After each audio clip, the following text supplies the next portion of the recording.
யாதனை வர்ணமணி மாலை சூடி மாயக்களியறுக்க வருகிறார் எங்கள் ஐயா. சிவ சிவ சிவ சிவாரகரா. இந்த உலகில் நம்முடைய வாழ்க்கை வாழ்வதற்கு இந்த உலகில் எத்தனையோ விதமான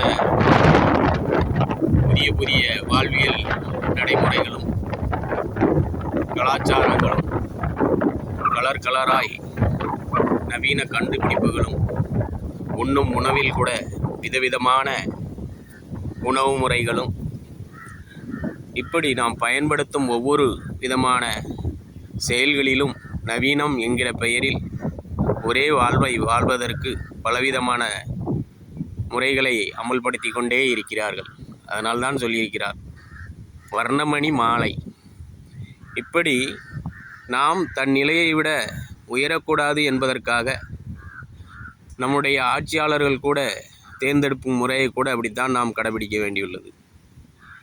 இப்பொழுது ஒருவர் ஆட்சி செய்து கொண்டிருக்கிறார் என்றால் அவர் அடிக்கும் கொள்ளையை பார்த்து நாம் கஷ்டப்பட்டு அனுபவித்த பிறகுதான் அதற்காக புதிதாக வரும் நபர் கூட என்ன செய்ய முடியும் என்கிறையும் எத்தனையோ முறை சிந்தித்து அடுத்தவரையை ஆட்சி அமைக்க வழிவிட்டாலும் அவர்களுக்கு தெரிந்ததை தான் ஆட்சி செய்கிறார்கள். இப்படி ஒவ்வொருவரையும் நாம் சிறிது சிறிதாக வர்ணமணி மாலை கோர்ப்பது போல் சிறிது சிறிதாக நமக்கு நல்லதையும் கெட்டதையும் அனுபவித்து தான் மாற்ற வேண்டும் என்கிற நிலையை நாம் இந்த உலகில் வகுத்து வைத்துள்ளார்கள். அப்படி வாழ்வியல் முறையாக இருந்தாலும் சரி, கல்வியல் முறையாக இருந்தாலும் சரி, நாம் தட்டி கேட்டால்தான் நமது பிள்ளைகளுக்கு கூட புதிய கல்வி முறையை அமல்படுத்துவார்கள். உயிரை பேணும் கல்வி முறை வேண்டுமென்றாலும் மனிதன் கேட்க வேண்டும். இப்படி ஒவ்வொரு முறையிலும் புதிய ஆட்சி வந்தாலும் நமக்கு நல்லது செய்கிறேன் என்று சொல்வார்கள். ஆனால் நமக்கு நல்லது நடப்பதில்லை. அதற்காக நாம் அடுத்த ஆட்சியை வர வைக்கிறோம். அவனுக்கு தெரிந்த ஆட்சி முறையை தான் கொடுக்கிறான். அதனால் தான் ஐயா இந்த விதமான ஒரு அற்புதமான அருள்நூல் வாசகத்தை வைத்து மக்கள் அறியும்படி அதனுடைய கருத்தை ஐயா உலகுக்கு தெரிவித்து கொண்டிருக்கிறார். இப்படி விதவிதமான கலராய் மாலைகளையும் வாங்கி உன் உடல் வலி சரியாக வேண்டுமென்றால் இந்த கட்டையை போடு, கருங்காலி கட்டையை போட்டால் உன் உடல் வலி சரியாயிடும், உனக்கு செல்வம் வரும். கருங்காலி கட்டை என்பது அந்த காலத்தில் எதற்குமே பயன்படாத கட்டை என்று ஒதுக்கிய மரம்.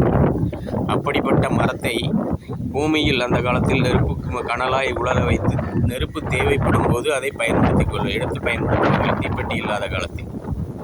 இப்படி எதற்குமே பயன்படாத பொருள்களை கூட ஆயிரக்கணக்கில் நம்மளை பயன்படுத்த வைத்து பின்பு அதனால் ஒன்றும் பலனில்லை என்பதை அறிய வைத்து இப்படி எத்தனையோ மாய வித்தைகள் நமது கண்முன்னே நடந்து கொண்டிருக்கிறது. ஆதலால் ஐயாவின் அன்பு குடிமக்களே, வர்ணமணி மாலை சூடி மாயக்களியறுக்க வருகிறார் எங்கள் ஐயா. சிவ சிவ சிவ சிவாரகரா. இப்படி வாழ்க்கை வாழும் முறை என்பது நாம் எவ்வளவு உயர வசதியானவராக இருந்தாலும் வசதி தாழ்ந்தவராக இருந்தாலும் சரி, ஒரே ஒரு முறைதான். நாம் உயிர் வாழ ஒரு குடும்பம் தேவை, அந்த குடும்பம் தலைக்க இல்லறம் தேவை. இப்படி இந்த முறைக்காக இதை பயன்படுத்தி நிறைய அட்டூழியங்கள் நடக்கிறது. இதையெல்லாம் அறிந்த நீங்கள் வர்ணமணி மாலைக்கு மயங்காமல் மாயக்களியில் இருந்து விடுபட்டு நல்ல வாழ்வை அடைவதற்கு ஐயாவை நாடுங்கள். ஐயா உண்டு. சப்ஸ்கிரைப் செய்து கொள்ளுங்கள்.